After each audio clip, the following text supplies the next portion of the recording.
पुणे जिल्ह्यातील शिरूर तालुक्यातील परंतु आंबेगाव विधानसभा मतदारसंघात असणाऱ्या मलठण या गावात शुक्रवार दिनांक 11 ऑक्टोबर 2024 रोजी राज्याचे सहकार मंत्री दिलीप वळसे पाटील यांच्या हस्ते विविध विकास कामांची भूमिपूजने झाली। यावेळी पार पडलेल्या कार्यक्रमावेळी माजी आमदार पोपटराव गावडे, आंबेगाव शिरूर विधानसभा मतदारसंघाचे राष्ट्रवादीचे अध्यक्ष मानसिंग भैया पाचुंदकर पाटील, शिरूर कृषी उत्पन्न बाजार समितीचे माजी सभापती प्रकाश पवार, मलठण गावच्या सरपंच माधुरी थोरात, उपसरपंच कृष्णा शिंदे, माजी सरपंच राणीताई नरवडे, माजी उपसरपंच दादासाहेब गावडे, अनुसया कदम, सोनाली दंडवते, सुरेश गायकवाड, विनोद कदम व रामदास गायकवाड, उद्योजक रामदास बबन गायकवाड, माजी सरपंच राणी वावळ व शशिकला फुलसुंदर, सदस्य पोपट साळवे, उद्योजक योगेश कदम, युवक नेते सागर दंडवते, माजी चेअरमन शरद गीते व दत्ता गायकवाड, माजी vice chairman Sandeep Gaikwad, Sudam Gaikwad sir, Firoz Attar, ग्रामविकास अधिकारी संतोष गायकवाड, सूत्रसंचालन निलेश पडवळ व आभार मुकुंद नरवडे यांनी मानले। या बातमीचा प्रत्यक्ष आढावा घेतलाय आमचे विभागीय संपादक रवींद्र खुडे यांनी। पाहुयात।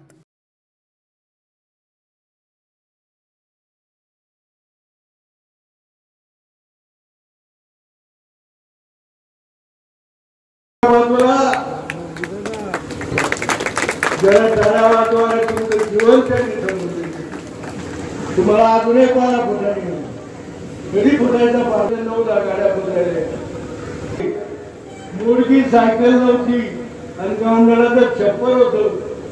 तो माणूस बांगल्यात राहतो आणि दारात चर्चा केली। ही वस्तुस्थिती तर तुम्ही या हातात कारण डाळिंबाची लागवड केली। जर आणणारी माणसं आपल्याला नकोय तर मला आणायची कोणती? ज्याला साहेबांनी चढावलं केलं, मोठं केलं पदाधिकारी, तेच आता साहेबांवरती करायला लागले आणि म्हणायला लागले मला मत द्या। आणि काय मागताना सुद्धा अंतर्मुख होऊन विचार करावा। ज्यांचे उपकार आपल्यावर ते लगेच विसरायचे। या माणसामध्ये या समाजामध्ये यायला लागले याचं दुःख मला होते। पवार साहेब होते त्यावेळेला मी महाराष्ट्राच्या जिल्हा परिषदांनी पत्त्याच्या केला होते, तेव्हापासून काळ मी पाहिजे। गावामध्ये प्यायला पाण्याच्या गावात वडे वाहता अनेक दिशेने प्रगती आता तुम्ही आम्ही ठरवलं पाहिजे। तरुणांना मी आव्हान करतो, तुमचं भवितव्य विचार करा, अंतर्मुख विचार करा, कारण तरुणांना सुद्धा माहित नाही या गोष्टी कसा होता आपला वास। आता विचारसाठी कोणीतरी कारणीभूत आहे आणि ते काम वळसे पाटील साहेबांचा रात्रदिवस करते। मित्रांनो, माझ्या दुधाचे भाव कमी पडले, शेतकऱ्याला 4 पैसे कमी मिळत होते।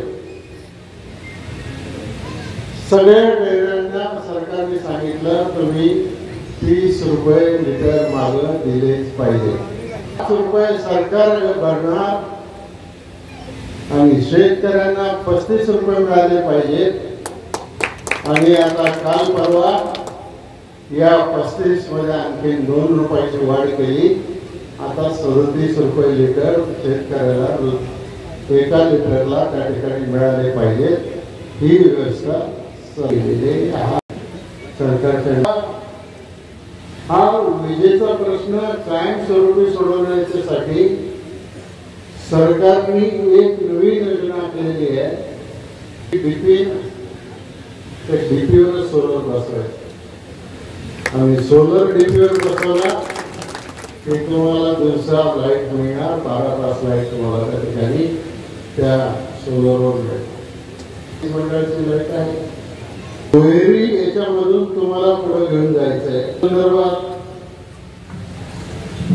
आज आपल्याला एसटीला सवलत आहे, महिलांना किती टक्के?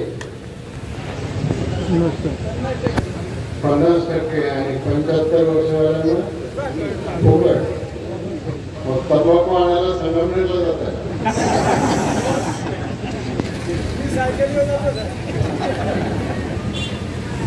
हा तुम्ही जा सायकलवर। आपली गंमत केली जर मोफत असेल म्हणजे असा एक जोक करतोय, गाव कुठं होते सकाळपासून काय नाही, जरा बाहेर गेलो। कुठं गेले? नाही, संगमनेरला गेलो। संगमनेरला गेलं ते काय काम होतं? संगमनेरचं काय नाही तंबाखूची पुढे आले पुढे तेवढंच होते का नाही म्हणजे एसटी फुकट येतं जायचं नाही यायचं म्हणजे अशी गंमत लोकांमध्ये चालू आहे. पण सरकारने जी योजना आपल्याला दिलेली आहे ती योजना आपण सगळ्यांनी लक्षामध्ये ठेवली पाहिजे. आज आपल्याला मिळतंय का नाही मिळतंय ना किती मिळतंय 5 किलो माणसाला का घराला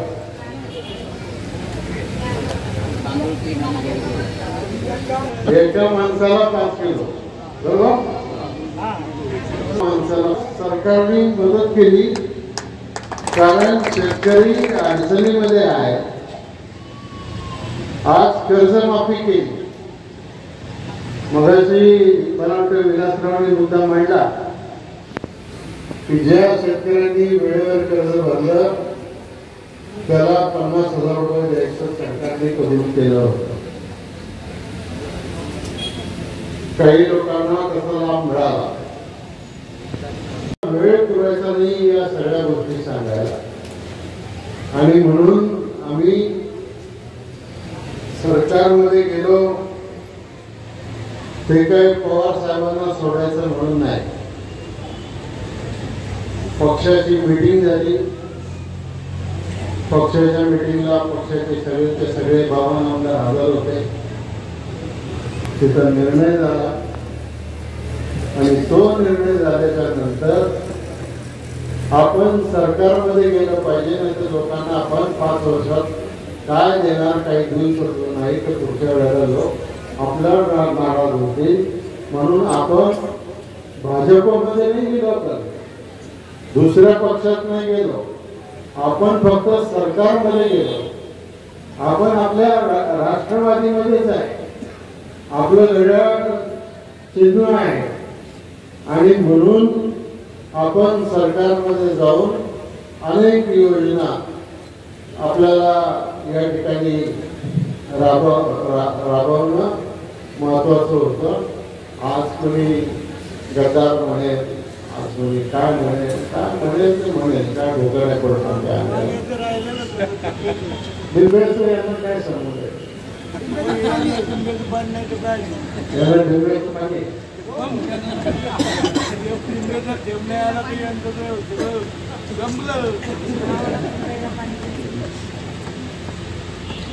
काही लोकांनी प्रयत्न केला की डेंबे धरणामधलं जे 13 टीएमसी पाणी त्याच्यातलं काही पाणी हे धरण आहे. हे धरणाच्या मागे साठलेलं पाणी तर धरणाच्या मागे जे पाणी साठले तिथे डोंगर आहे. त्या डोंगराला बोगदा पडायचा आणि जुन्नर तालुक्याच्या पलीकडच्या धरणात ते पाणी घेऊन जायचं आणि तो बोगदा एकदम धरणाच्या तळाला पडायचा. 3 महिन्यात अख्खं धरण रिकाम होतं.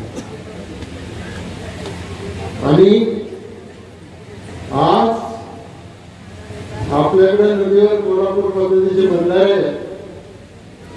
पाणी संपलं की आपण धरणामधून पाणी सोडतो. उद्या जर आपलं सगळं पाणी पलीकडे गेलं तर मग आपल्याला आपल्या बंधाऱ्यामध्ये पाणी सोडता येणार. दुष्काळी परिस्थिती होती. तीच दुष्काळी परिस्थिती पुन्हा आल्याशिवाय राहणार नाही. म्हणून हा निर्णय मला घ्यावा लागला की हे पाणी जर राखून ठेवायचं असेल तर आपण सरकारमध्ये असलं पाहिजे. आणि मी तुम्हाला सांगतो या विषयावर मी निवडणुकीच्या आधी तोडगा काढून दाखवेल आणि तुम्हाला सगळ्यांना त्याचा लाभ मिळवून देऊ शकतो. वेळ पुरायचा नाही या सगळ्या गोष्टी सांगायला आणि म्हणून आम्ही सरकारमध्ये गेलो. ते काही पवार साहेबांना सोडायचं म्हणून नाही. पक्षाची मीटिंग झाली. पक्षाच्या मीटिंगला पक्षाचे सगळे 52 आमदार हजर होते. तिथं निर्णय झाला आणि तो निर्णय झाल्याच्या नंतर आपण सरकारमध्ये गेलं पाहिजे. नाही तर लोकांना आपण 5 वर्षात काय देणार काही देऊ शकतो नाही तर पुढच्या वेळेला लोक आपल्यावर नाराज होतील. म्हणून आपण भाजपमध्ये नाही गेलो, दुसऱ्या पक्षात नाही गेलो, आपण फक्त सरकारमध्ये गेलो. आपण आपल्या राष्ट्रवादीमध्येच आहे. आपलं घड्याळ चिन्ह आहे आणि म्हणून आपण सरकारमध्ये जाऊन अनेक योजना आपल्याला या ठिकाणी राबवणं महत्वाचं होतं. आज कोणी गद्दार म्हणेल, आज कोणी काय म्हणेल ते म्हणेल, काय भोगायला पडतात काय डिबेटचं यांना काय समजलं. याला डिबेट मागे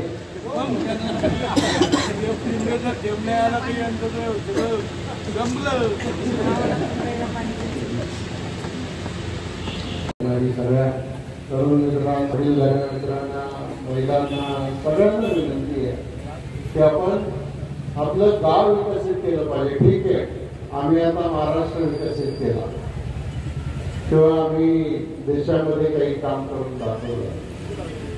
मॉनिटरिंगमध्ये सुद्धा कोटीची कामं झाली. कारण का तिथलं नेतृत्व जे आहे ते नेतृत्व त्या कामाचा पाठपुरावा करतं.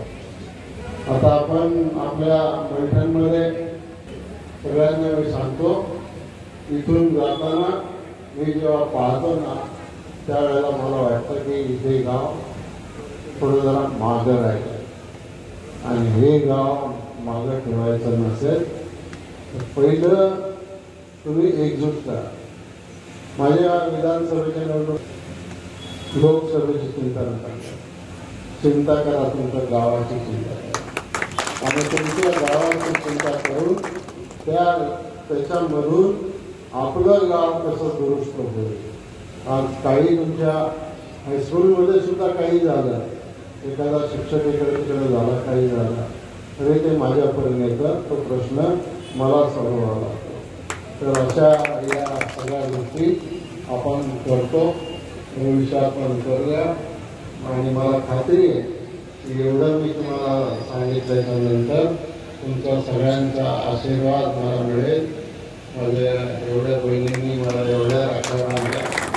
मला सख्खी बहीण नाही पण तुम्ही सगळ्या माझ्या बहिणी आणि तुम्हीच मला या ठिकाणी राखा बांधून भावाचा सन्मान या ठिकाणी केला. एवढंच मी सांगतो आणि आवाज घेतो. जय हिंद, जय महाराज.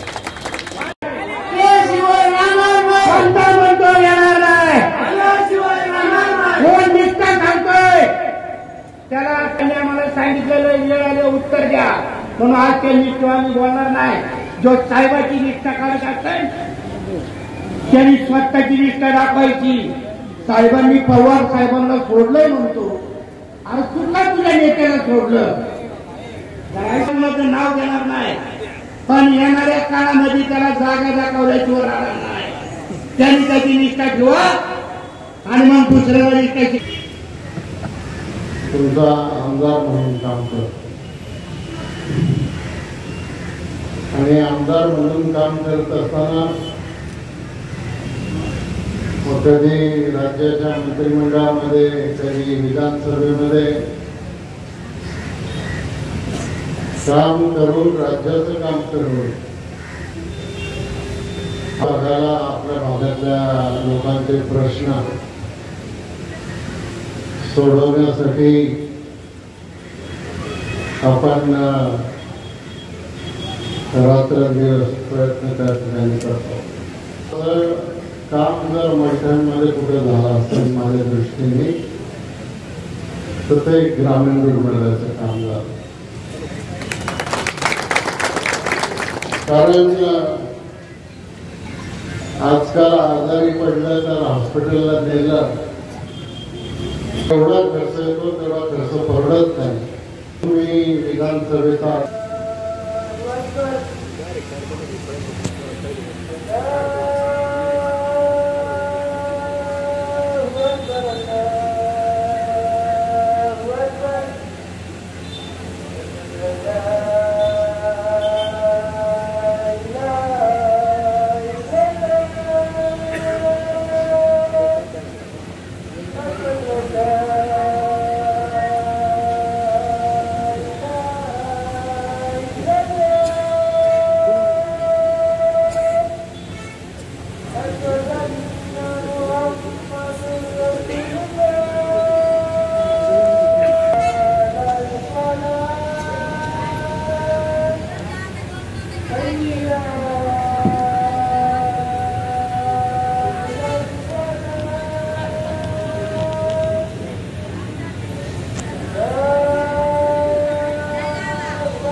आधीच आपण ग्रामीण रुग्णालय बांधलेलं होतं.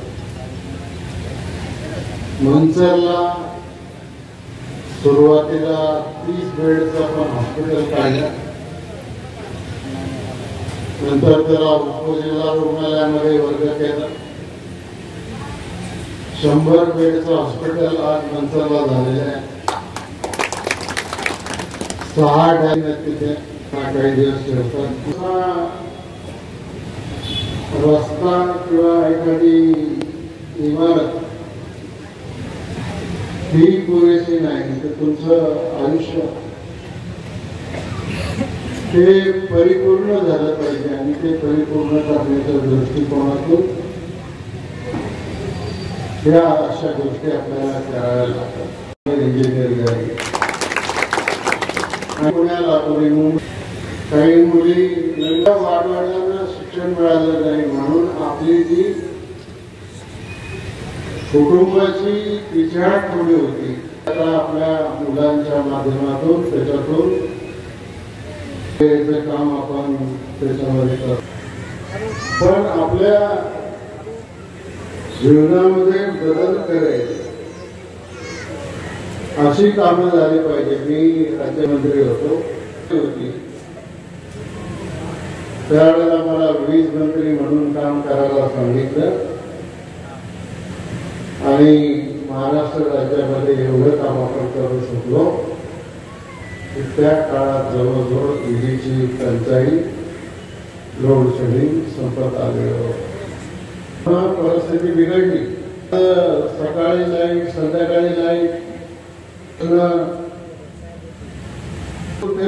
सुटायला सुद्धा वेळ लागणार आहे. पण धरण बांधलं तर तुमचा सगळा ऊस संपला असता.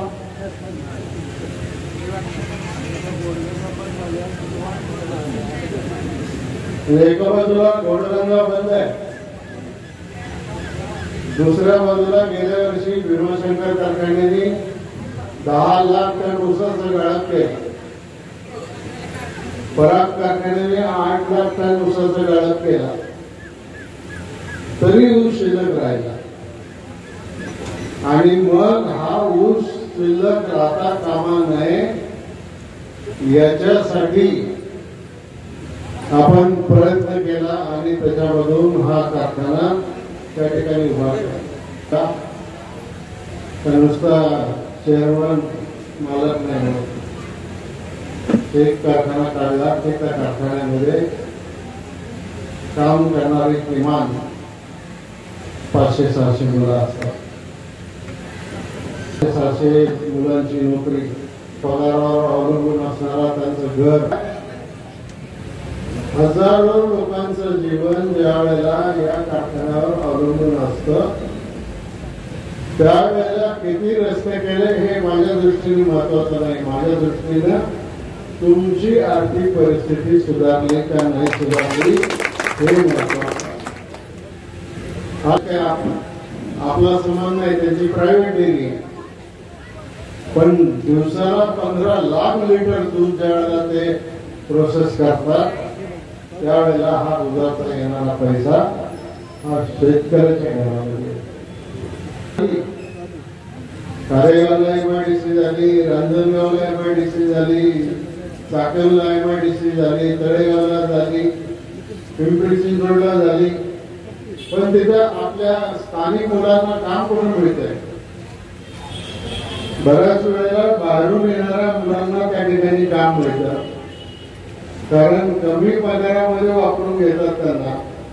आणि आपली मुलं स्थानिक असली की लगेच मग त्या ठिकाणी एकत्र येऊन कंपनीच्या विरुद्ध त्या ठिकाणी भांडतात आणि सांगतात की आमचा पगार वाढवून द्या, कंपनी देत नाही. आणि मग वादाचे प्रसंग त्याच्यातून तयार होतात. कारण महत्वाचं,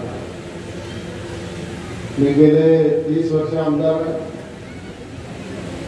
30 वर्षात कुठल्याही निवडणुकीत किंवा बिगर निवडणुकीत कोणी माझ्यावर काही टीका केली मी त्याला उत्तर दिलं नाही, देत नाही. प्रशासकांना विनंती आहे की गावाचं भांडण तुम्ही या सार्वत्रिक निवडणुकीत आणू नका. ग्रामपंचायतचं भांडण असेल, सोसायटीचं भांडण असेल, आणखीन कशाचं भांडण असेल, ते भांडण डोक्यात ठेवून हा इकडं म्हणून मी तिकडं असा जर विचार तुम्ही जर त्याच्यामध्ये केला तर निश्चित प्रकारे त्याच्यामधून आपलं नुकसान झाल्याशिवाय राहणार नाही. होऊन गेली काय व्हायचं ते झालं. आता राज्याची निवडणूक आहे. आता पुन्हा राज्यामध्ये सरकार कोणाचं निवडून आणायचं, आपल्याला काय भूमिका असणार आहे तिथं, आपण काय काम करणार आहे भविष्यामध्ये,